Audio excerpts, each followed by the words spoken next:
제가 여러 가지 많은 우리 신앙에 있어서 또 우리 인생에 있어서 문장으로 정의하는 그런 문장들이 좀 있는데요.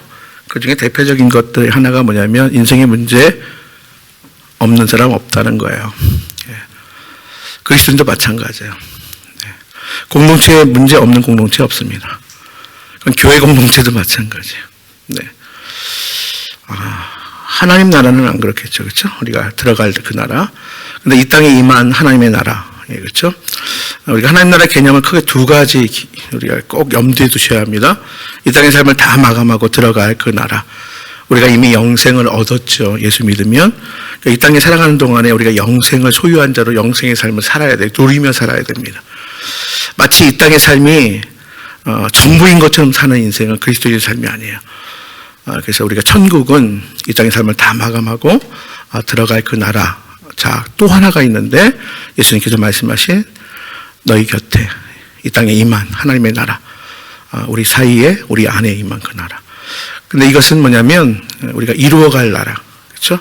완성시켜야 될 그런 나라입니다. 교회 공동체는 사실은요, 이 하나님 나라를 전하고요, 또 이루어야 되는 교회 공동체고, 특별히 개인 구원뿐만이 아니라 사회 구원, 그렇죠? 이 두 가지의 균형이 굉장히 중요한데, 자, 이 복음을, 구원을 이루어갈, 하나님 나라를 이루어갈 공동체로 하나님께서 세우신 그런 공동체입니다.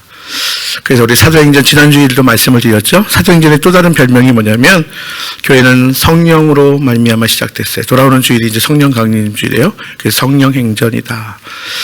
또는 말씀의 역사가 계속됩니다. 그래서 말씀 행전이기도 하고요. 그렇죠. 예, 또 복음이 전거되는, 복음이 전파되는 그런 내용들이 기록되어 있어요. 그래서 복음 행전이라고도 합니다. 하여튼 여러 가지 많은 별명들이 있어요. 사도행전. 그래서 12사도의 행적을 다 기록한 것이 아니에요. 대표적인 뭐예요? 사실은 유대인들, 예루살렘 교회의 수장이라고 할 수 있는 베드로 사도와 그리고 이방인 사도로 후에 부름받은 사도 바울의 행적이 주로 기록되어 있어요. 그렇습니다. 자, 어쨌거나 우리 지난주에 그렇게 말씀을 함께 나눴었고요. 자, 제가 공동체, 교회 공동체, 예루살렘 교회, 여기에도 이제 첫 위기가 찾아옵니다. 6장까지는 뭐냐면, 자, 복음이 증거돼요. 자, 성령의 강림 그 이후에 이제 사도들이 성령의 임재를 경험하고 성령 충만함으로 그 다음 바로 한 일이 뭐냐면 복음을 전파하더라 이거예요. 그러니까 복음 전파는요, 인간적인 방법 가지고 되는 것이 아니라는 거예요. 하나님의 일은 절대로 인간의 생각과 인간의 수단과 인간의 방법으로 할래 할 수가 없어요. 사실은 우리가 정직하게 따지고 보면 우리의 노력으로 되지 않는 일들이 얼마나 많이 있는지 몰라요. 물론 우리가 최선을 다하고 또 노력을 하고 그렇지만 하나님의 일, 특히 이 생명의 일들은 자, 우리가 마음 먹고 우리가 결단하고 우리가 어떤 일을 애쓴다고 되는 것이 아니에요. 왜? 하나님의 일이기 때문에 그래요. 자, 그래서 성령의 임재를 경험하고 성령 충만한 사도들이 가장 먼저 한 일이 뭐냐면 바로 복음 전파예요. 자, 바로 베드로 사도가 설교하기 시작했는데, 자, 그 베드로 사도의 설교로 3,000명, 제가 사실은 막 샘나요. 얼마나 샘나요, 그렇죠? 한 번의 설교로 3,000명이 주님께 돌아왔어요. 마음에 찔려서 사도들에게 묻습니다. 그러면 우리가 어떻게 해야 합니까? 어찌할꼬? 그래서 회개하고 제사함을 받고 세례 받으라는 거예요. 그렇게 시작된 교회예요. 그리고 지금까지 보면요, 그렇게 한 번의 설교에 3,000명이 회개했을 뿐만이 아니라 주님께 돌아왔을 뿐만이 아니라 그 다음에 보면요, 이제 뭐냐면 예루살렘에 자, 남자만 5,000명이 주님께서 돌아오더라 이렇게 기록되어 있어요. 저는요, 이것을 숫자를 볼 때 중복되는 사람들도 있었겠다. 근데 어쨌든 따로따로예요. 베드로 사도의 설교로 3,000명이 돌아오고, 그리고 남자만 5,000명이, 그쵸? 이제 주님께로 돌아오고, 공동체 일원이 됐습니다. 당시에 이 정도 인원은 여자까지 포함하면 제가 볼 때는 거의 한 10,000명이 넘을 거예요. 이건 적은 수가 아니에요. 지금 우리, 고양시가 특례시 되면서 100만이 넘어졌는데, 그렇지 않아요, 이 당시에는. 그러니까 이 엄청난 숫자입니다. 그래서 중요한 것은 뭐냐면 또 자, 이렇게 제자의 수가 더하여져 갔을 때에 모든 백성의 칭송을 받았다 하는 거예요. 그렇죠. 그런데 제가 지난 수요일에 그런 말씀을 드렸어요. 당시에 초기 교회는, 이 예루살렘 교회는, 성도들은요, 당시 종교 지도자들에게 뭐예요? 눈의 가시예요. 대제사장들, 그리고 바리새인들, 사두개인들, 당시의 종교 지도자들, 기득권자들에게는 눈의 가시. 그래서 핍박을 받아요. 어떻게 하면 사도들을 정말로 잡아가들까, 죽일까? 그러니까 녹록하지 않아요. 그런데 중요한 게 뭐냐면 백성들의 칭송을 받았대요. 참 놀랍지 않아요? 사회에 무리를 일으키는 그런 공동체예요. 그런데 백성들은 칭송하였다, 이렇게 기록되어 있어요. 제자의 수가 더해 가는데 그들이 뭐예요? 기뻐하였다, 기뻐하였다. 그렇죠? 네, 그렇습니다. 자, 우리 그 바로 앞에 5장, 그렇죠? 5장의 41절에 보면 사도들도 역시 마찬가지예요. 복음을 증거하다가 예수님의 이름 때문에 능력받는 일에 합당한 자로 여기심을 기뻐하였다. 사도들도 기뻐하였고 또 더 많은 제자들도 기뻐하였고, 이 일을, 중요한 것은 뭐냐면 제자들의 수가 늘어나는데 그들이 기뻐하였다는 거예요. 저는요, 하나님의 일은요, 바로 이거예요. 기쁨이 있어야 돼요. 여러분, 수에 속지 마세요. 수가 막 더해가는데 기쁨이 없어? 이건 하나님이 하시는 일이 아닌 거예요.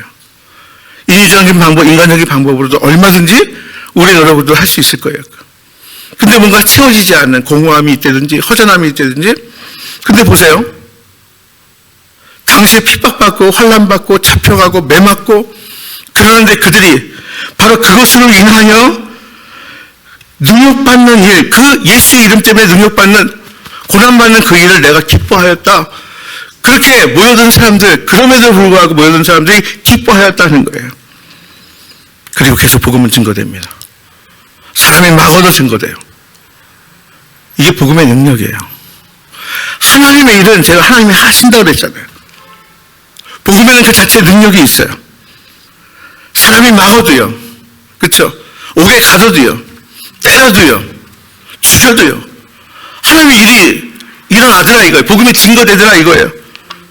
사도는요, 이제 그렇게 하지 마, 다시 잡아가둘 거야, 더 큰 일 당해, 이렇게 놔주면 그걸로 끝나는 게 아니라, 우리가 5장 42절에 보면 날마다 성전에 있든지 집에 있든지 예수는 그리스도라 가르치기와 전도하기를 그치지 않았다는 거예요. 이게 인간적인 결심으로 가능해요? 어느 정도는 되겠죠? 그러나 가능한 일이 아니에요. 다른 사람이 아니라 우리 자신을 보면 돼요. 나를 보면 돼요. 결심 가지고 얼마나 갑니까? 자, 그래서 예수님께서 말씀하신 것처럼 뭐예요? 내가 보낼 또 다른 보혜사 기다리라는 거예요. 기다리라는 거예요. 내가 성령 충만함을 힘있지 않으면, 성령의 임재를 경험하지 않으면 사실은 기다리는 것. 뭐 하면서? 그냥 가만히 손 놓고? 아니에요. 기도하면서, 말씀 보면서. 하나님의 때 성령 충만함을 힘입으면 하나님이 그 일을 하세요. 성령이 그 일을 하세요. 복음이 그 일을 하는 거예요. 자, 그런데요, 6장에 갑자기 분위기가 바뀌어요. 예루살렘 교회의 첫 위기가 찾아오면, 사실은 이 위기라는 것은요, 우리가 쉽게는 이렇게 정의해요. 위기는 또 다른 기회다. 응? 히람의 신화에 뭐 위기라는 시는 앞에 머리는 있고 뒤에는 민머리라서 위기는 앞에서 잡아야지 지나가면 끝이다. 뭐 이런 여러 가지 이야기가 있는데, 저는요, 아무리 우리가 위기가 사람들에게, 우리가 다른 사람들에게 또 자녀들에게 위기 걱정하지 말라. 근데요, 위기는 위기예요. 이거 쉬운 일이 아니에요. 이 얘기는 뭐냐면, 위기는 또 다른 기회다. 이렇게 우리 쉽게 정의하지만, 이 위기 상황은 개인에게도 가정에게도 참 힘들고 어려운 일이에요. 특히 교회 공동체 역시 마찬가지. 오죽하면 불나만 없으면 교회가 성장 안 되잖아. 자, 그러면 이 선교회, 예루살렘 교회에 찾아온 이 위기 어떻게 대처했을까 하는 거예요. 중요한 것은 뭐냐면, 자, 우리가 말씀을 통해서 다 아는 것 말고, 그러면 이 위기가 만만한 게 아니다. 그럼 이 위기를 어떻게 대처했느냐 하는 거예요. 자, 이제 사도행전 6장에 시작되는 이 예루살렘 교회, 참 교회에 찾아온 이 위기, 어떻게 대처했느냐? 어떤 위기였어요? 내용 우리가 다 아는 내용이에요. 1절 한번 읽어볼까요? 시작. 그때에 제자가 더 많아졌는데 헬라파 유대인들이 자기의 과부들이 매일의 구제에 빠짐으로 히브리파 사람을 원망하니. 예, 이 불평, 원망, 아주 그냥 광야 이스라엘 백성들 아주 지긋지긋하지 않아요, 우리가? 출애굽기, 민수기, 신명기 이렇게 보면서, 이야, 하나의 백성들이, 정말 하나님의 은혜로 살아가는 그 백성들이, 그래서 수고하지 않아도 만나를 먹고, 메추라기를 먹고, 수고하지 않아도 필요하면, 물론 조금 그때마다 풍족하진 않지만 그래도 하나님 꼭 목마를 때 물을 내려주셨고 쓴물을 단물로 바꿔주셨고 그럼에도 불구하고 그들이 뭐예요? 원망하고 불평했어요. 그런데요, 전 성경을 보면서 야, 신기하다. 어떻게 애굽에서 노예로 해방되는데 왜 불평하고 원망할 게 있나? 근데 그게 아니더라고요. 우리 인생이 그래요. 여러분 그런 얘기 하잖아요. 월세에서 전세에서 자가로 아파트로 이렇게 가도요, 아무리 큰 평수 가도요, 좋은 곳은 정말 단 며칠, 몇 달 뿐이라는 거잖아요. 우리 인생이 그렇습니다. 저는 그런 거 많이 경험해요. 이건 성도들뿐만 아니라 목사님들도 역시 마찬가지예요. 너무 당연해요. 그렇게 기뻐하고 감사하는 공동체가 성령의 임재 가운데 성령 충만함으로 복음의 능력이 나타나는 공동체가 뭐예요? 자기 헬라파 과부가 구제에 자꾸 차별받고 빠지는 걸 보고 히브리파 사람들을 원망했대요. 자, 그런데 이게 참 이 공동체가요, 큰일 아닌 일 때문에 사실 큰일 나게 됩니다. 작은 일인 것 같은데 사실은 이게 공동체를 흔들리게 하는 시작이 될 수 있어요. 이 위기를 어떻게 대처했을까요? 두 가지 살펴봅니다. 첫 번째는요, 먼저는 사람을 선택합니다. 여러분, 되게 우리가 오해하는 것 중에 하나가 뭐냐면 영적인 문제를 영적으로 푼다 이렇게 이야기하는데, 여러분 이분법적인 사고가 뭐냐면 영적인 것과 육체적인 것을 구분해 놓는 거예요. 이거는 사실 기독교 역사의 대표적인 이단 사상입니다. 그렇지 않아요. 위기가 찾아왔을 때 먼저 한 일은 뭐냐면, 야, 우리 먼저 기도하자. 물론 기도가 중요합니다. 모든 일에 앞서서 기도했습니다. 성령님이 강림하시기 전에 모여 기도하고 있었어요. 가룟유다를 대신한 제자를 선택할 때도 기도하다가 베드로가 마음에 먹었어요. 아, 한 명 우리가 보충하자. 제비 뽑기 전에 기도했습니다. 자, 기도가 중요해요. 먼저 기도해야 돼요.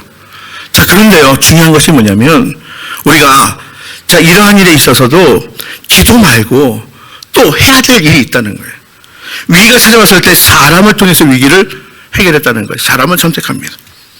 그래서 7 집사를 선택하게 돼. 그게 오늘 읽은 본문의 내용이에요. 자, 그때에 제자가 더 많아졌는데 원망하는 자가 생겼다. 이게 시작이에요. 제자들이 더 많아졌다. 분명히 이거는 공동체의 기쁨이었어요. 그러나 반면에 또 다른 위기가 찾아왔다.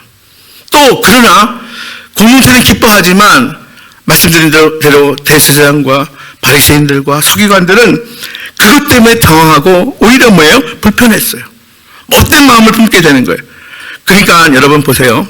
공동체의 위기는 외적으로 다가오는 위기도 있지만 내적인 위기, 이 두 가지가 동시에 찾아온다는 거예요.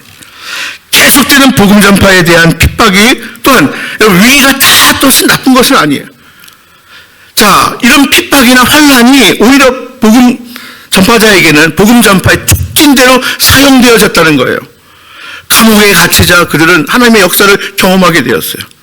그래서 감옥에서 풀려나자 그는 다시 가서 솔로몬 행각에서 성전에서 말씀으로 복음을 가르치고 그리고 기사와 표적을 행했습니다. 그러니까요, 모든 게 다 나쁜 게 아니라 모든 게 또 다 좋은 것도 아니라는 거예요. 하나님의 일을 사람의 일로 막을 수 결코 없다는 거예요. 또한 복음이 그 자체의 능력이 있음을 다시 한번 기억해야 해요. 말씀드린 것처럼 사도들과 제자들 잡히고 신문당하고 매맞고 위협당하고 치욕당했으나 백성들은 그들의 가르침을 그대로 받았어요. 그들이 고난 중에도 놀랍게 인내하며 기뻐하는 모습을 보고 백성들도 기뻐하였고 그들을 찾아왔어요. 여러분, 우리가 사실은 우리 안에 소망을 품으면 사람들이 궁금해하는 거예요. 특히 인생의 이런 위기 가운데에 내가 포기하지 않고 그 소망으로 인하여 인내할 때에 뭐예요? 내가 변함이 없을 때에 사람들이 궁금해해요. 도대체 내 속에 있는 그 소망이 무엇이냐는 거예요. 너는 무엇 때문에 이 위기 가운데 너는 여전히 네게 맡겨진 일을 네가 감당하고 그 일을 하느냐는 거예요. 그래서 이 기쁨이 찾아오는 거예요. 그 자신뿐만이 아니라 공동체뿐만이 아니라 주변 사람에게 그 기쁨이 전파되더라 이 말입니다. 예, 그렇습니다. 근데 또 하나 뭐예요? 이제 이렇게 기쁨이 있는 가운데 제자들의 증가가 오히려 또 원망의 원인이 되었다. 참 안타깝고 슬픈 일이지만 이런 거예요. 공동체가. 자, 그들이 증가하자 그들은 불평하고 원망하기 시작한 거예요. 원망하니, 여러분, 원망하니. 여기 보면 원망하였다. 근데 이 원망이 노골적으로 드러나는 것은 쉽게 치료할 수 있어요. 그런데 여기에 원망은 이런 느낌이 있어요. 뭐냐면 감추고 있는 거예요. 뭔가 분명히 불만이 있는데, 은밀하게 가슴을 태우고 있는 거예요. 자, 그런데 사람들이 그걸 알아챘어요. 이게 어떻게 가능할까요? 이게 성령으로 민감해서 그래요.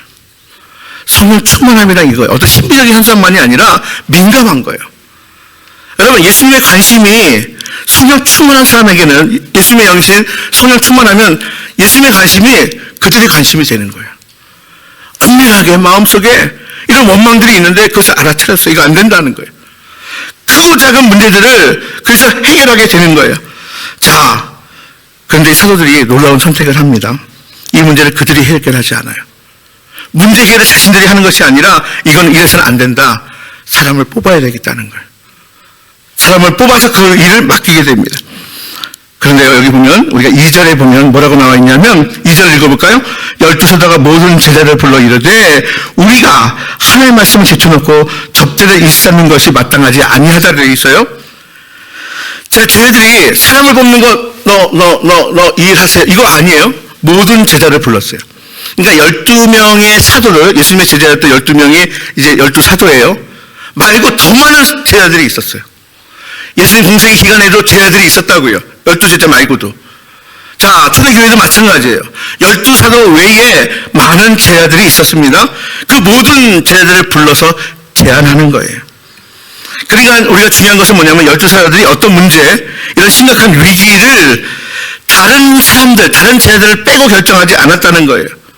12명의 사도들이 바로 이런저런 경험이 있는 더 많은 제자들의 더 나은 조언을 구했던 거예요. 사도들은 그들의 막중한 사명 앞에서 분열될 수 없음을 분명히 합니다. 자, 뭐야? 복음 증거하는 그 일이에요. 하나님 나라를 확장시키는 그 일이에요.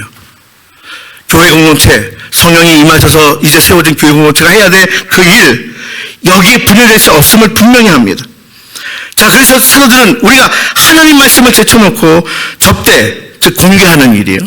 자, 접대 공개를 일삼는 것이 마땅하지 아니하니 말씀과 기도에 최선을 다하는 그 임무 우리가 다하겠다는 거예요. 그래서 여기서 여러분 오해하지 마세요. 우리가 마리아와 마르다 논쟁에서도 역시 마찬가지인데 예수님 곁 가까이 붙어서 예수님 말씀을 들었던 마리아, 그리고 또 예수님을 위해서 주방에서 음식을 막 하던 언니 마르다. 이 마르다와 마리아 논쟁처럼 여기서도 보면 뭐요? 말씀과 기도하는 일에 최선을 다하겠다.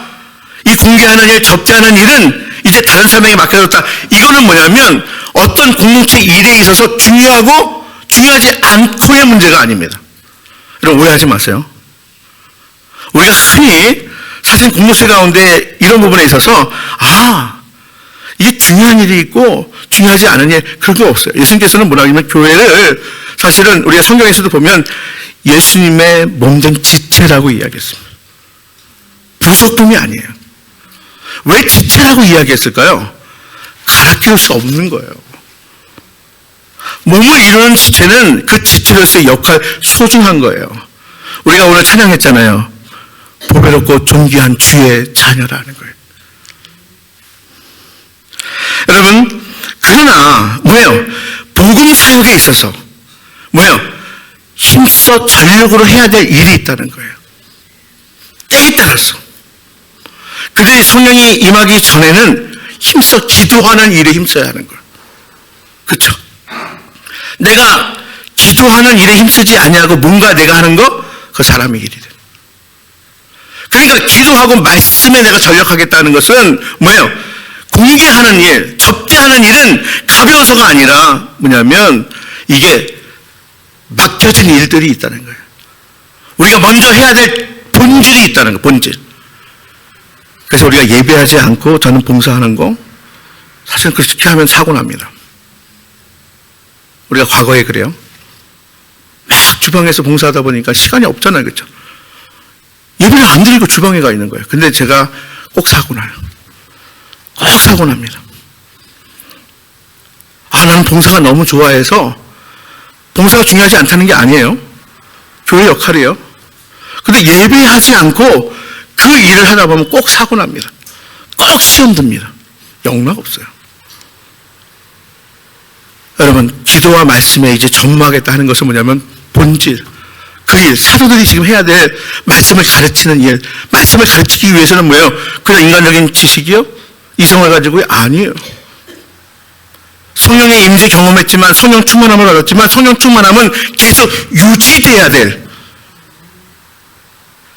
여러분, 내가 예수를 주로 고백하는 것은 성령이 아니고서는 고백할 수 없어요. 여러분, 성령 받으셨습니까? 여기 의심 없이 단호하게 아멘 받았습니다. 왜? 내가 예수를 주라, 예수를 그리스도라 고백하는 것은 성령이 아니고서는 할 수 없는 거예요. 그러니까 속지 마세요. 난 성령 받았어요. 근데 문제는 뭐예요? 성령 충만함을 유지하는 거예요. 말 그대로 성령의 충만함이란 다른 게 아니에요. 충만, 머리부터 발끝까지 가득하다는 얘기예요. 성령의 지배를 받는다는 거예요. 성령 충만함을 받기 위해서 기도와 말씀으로 전무하는 것. 저 성경에 보면 봉사하는 가운데 성령 충만함도 받아요. 그러니까 하나만 이야기하면 안 되는 거예요. 그렇죠? 함께 예배하는 가운데 성령 충만함을, 기도하는 가운데 성령 충만함을, 말씀을 듣는 가운데, 읽는 가운데 성령 충만함을, 봉사하는 가운데 성령의 충만함을 받습니다. 중요한 것은 뭐냐면 성령의 충만함을 받고 그 일을 하는 거예요. 복음의 역사가 거기서 나타나는 거예요. 여러분, 그들이 사람들을 제외하지 않고 모든 제자와 함께 그 일을 할, 공개할, 접대할, 구제할 사람들을 뽑습니다. 그리고 공동체 위기를 이제 극복하게 되는 거예요. 여러분, 그렇습니다. 그래서 이 관장을 7집사를 택하게 되는데요. 자, 이제까지 사도들이 해왔던 것보다 더욱 배려되는 일이 선택하는 일이에요. 참, 이게 선택하는 게 쉽지 않아요. 우리가 투표할 때마다 사실 그렇잖아요. 적당한 사람을 택해야 합니다. 너희 가운데, 여기 보세요. 너희 가운데 7을 택하라 이렇게 나와 있어요. 이것은 뭐냐면 사도들보다 이제 수가 많이 늘어났잖아요. 사도들이 한 사람 한 사람을 아는 것보다 여러 제자들이 함께 모여서 너희 가운데 7을 택하라 그랬어요. 이제 선택하는 그 일은 사도들의 영역이 아닌 거예요. 모르는 사람이 있을 수 있어요. 그러니까 너희 가운데 택하라는 거예요. 너희 안에, 공동체 안에 속해 있는 그 사람들에 대해서 모든 제자들, 너희들이 더 잘 아니 적절하게 선택할 수 있겠다. 위임입니다. 그렇다고 막 맡기면 안 되죠. 지금 무슨 공동체예요? 성령 충만한 공동체. 아시겠죠? 성령 충만한, 성령께서 역사하시는 공동체예요. 그렇기 때문에 신뢰하는 거예요. 너희 가운데 너희가 선택하라는 거예요. 사도들은 그들에게 뒷부러져서 안수할 거예요. 그 책임을 맡길 거예요. 권위를 부여할 겁니다. 순서가, 사도들은 이 위기를 해결할 후 집중할 사역 분명히 합니다. 기도하는 일과 말씀 전하는 그 일. 아까도 말씀드렸어요. 중하고 가벼운 그 일이 아닙니다. 복음에서 2가지 강령, 말씀과 기도에 집중하겠다는 거예요. 제가 코로나 때 그런 얘기 했어요. 우리가 어쩔 수 없이 모든 사역에 제한당했잖아요. 그러면 집중하는 일은 예배하는 일밖에 없어요. 기도하는 일밖에 없어요. 그 어느 때보다 예배에 집중해야 되는 것. 우리 예배를 다시 한번 돌아보는 것. 그 어느 때보다 내가 기도하는 데 힘쓰는 것. 근데 그게 그 당시에 뭐냐면 교회가 정부로부터 핍박을 받는다. 이건 말도 안 되는 일인 거예요. 사실. 여러분, 그렇습니다. 우리는 기도하는 것과 말씀 전하는 것에 전무하겠다. 자, 본질적인 일에 충실히 하겠다. 먼저 해야 될 일에 먼저 해야 되겠다. 쉬지 않고 기도하는 것, 하나님의 말씀을 가르치는 것, 그 일에 집중하겠다. 사도들의 제안은 제자들과 어떻게 합의되었습니까? 제안이 강요되지 않았어요? 제안하고요, 스스로 선택하게 했습니다. 이의 결과가 뭐예요? 5절에 뭐라고 나와 있어요? 온 무리가 이 말을 기뻐하였다. 하나님의 이런 기쁨이 있습니다. 온 무리가, 그쵸? 바로 이러한 제안에 기뻐하였다. 그래서 그들은 마땅한 사람을 고르기 시작합니다. 7사람을 선택해. 그래서 우리가 7집사 이렇게 이야기합니다. 자, 대다수 선택이 오늘 본문에 기록된, 그쵸? 기록된 사람의 명단이 쫙 나와 있어요. 나머지 사람들도 이에 순응합니다. 별다른 이제 갈등이 없어요. 원망이 없어요. 자, 위기가 해결된 겁니다. 문제가 해결된 거예요. 가난한 사람들을 돌보는 사람, 공동체의 구성원의 손으로 폈습니다. 그러나 그 속에서도 우리는 기억하는 것은 하나님의 섭리 가운데에, 하나님의 역사 가운데 선택됐다는 거예요. 자, 우리가 하나님 믿는다는 건 이거예요. 하나님의 주권을 믿는 거예요. 자, 그래서 선택된 사람은 하나님의 섭리, 하나님의 역사신 가운데에 하나님이 세운 사람이라는 거예요. 그래서 오늘 본문에 7사람의 이름이 기록되어 있는데, 그들에 관해서 추정해 볼 수 있는 것은, 여러분, 첫째는 공동체가 선택했기 때문에 그들은 상당히 헌신한 사람들이다. 여러 가지 부분에 있어서, 그렇죠? 재능이든 시간이든 그들의 재산을 내어놓든, 초대교회는 특별히 뭐냐면 유무상통한 자신의 재산을 내어놓고 함께 필요한 사람이 나누는. 그래서 이거를 지금도 그렇게 하자? 이거는 지금하고는 사실 안 맞아요. 자, 그러나 초대교회는 그랬어요. 가난한 사람들이 많이 있으니 좀 더 가진 사람들이 자신들의 재산을 공동으로 내놓았어요. 아마 그러한 사람들 가운데 관대하게 자신의 물질을, 자신의 주머니를 내어놓는 사람들, 그런 사람들 뽑혔을 거예요. 뭐 추측해 보는 겁니다. 자, 둘째는요, 이 7사람이 모두 헬라파 그리스도인들, 헬라인이었을 거예요. 너희 가운데. 자, 이것은 공동체의 제자들 가운데지만, 자, 왜 이걸 알 수 있냐면, 이들의 이름이 모두 헬라식이에요. 오늘 본문에. 이들의 이름이 다 헬라식 이름을 갖고 있어요. 힐랍식 이름을 가지고 있어요. 자, 그것은 뭐냐면, 바로 헬라파 그리스도인들이 불평과 원망을 갖기 시작했어요. 그 불평을 막기 위한 아마 최고의 좋은 방법이 아니었을까. 그렇죠. 그래서 7집사가 다 바로 이런 힐랍식 이름을 가지고 있었다는 거, 예, 여러분들 기억하시고요. 자신들은 그들이 당면한 문제인 바로 접대하는 일, 구제하는 일, 공개하는 일, 이 일을 위해서 임명합니다. 자, 이제 말씀을 제가 이렇게 사람을 통해서 해결했다. 자, 한 가지만 정리하고 마치도록 할게요. 또 하나의 방법은 뭐냐면, 역시 말씀과 기도예요. 여러분, 공동체에 문제가 있을 때 사람을 통해서 해결해야 되고, 또 하나가 바로 뭐예요? 말씀과 기도로 해결해야 된다 하는 것입니다. 모든 일에 앞서서 먼저 기도하였다는 건 여러분 꼭 기억하시기를 바랍니다. 이건 개인이든 가정이든, 그리고 그 어떤 일, 공동체 안에서도 역시 마찬가지예요. 자, 성령 충만한 가운데 그들은 하나님께서 주신 지혜로 사람을 선택해서 공동체의 위기를 극복했습니다. 사람을 선택해서 그들에게 안수하였습니다. 함께 기도하며 그들을 축복하며 그들의 그 맡겨진 직분을 잘 감당하도록 맡겨 주었던 것입니다. 여러분, 그로 인해서 어떻게 돼요? 부흥은 계속 되더라 이거예요. 제자들이 기뻐하고 모든 사람들이 기뻐하고 칭송을 받는 공동체가 될 수 있었던 것입니다. 교회의 첫 번째 위기를 해결하자 복음의 역사는 계속해서 이제 신앙의 뿌리를 내리게 된 것이에요. 하나님의 말씀이 점점 더 왕성해서 사도들은 전보다 더욱 말씀 전하기에 힘썼고 복음을 증거하기에 더욱 힘썼고요. 그로 인해서 복음은 널리 복음이 전파되기 시작했던 것입니다. 그래서 예루살렘에 모였던 흩어졌던 유대인들이 이제 예수님을 믿고 개종하여서 그리스도인이 되어서 그들이 다시 자신들의 나라, 자신들의 고향을 돌아가서 그래서 복음의, 그렇죠, 씨앗이 돼서 이제 복음이 땅끝까지 확장되는 데에 많은 도시에 바로 그리스도의 모임 교회가 세워지는 데에 이제 그 시작이 될 수 있었다는 거예요. 사랑하는 여러분, 하나님은요 가장 악한 곳에도 자기 백성들을 남겨놓으세요. 구약부터 지금까지 항상 그러셨어요. 항상 그릇토기가 있어요.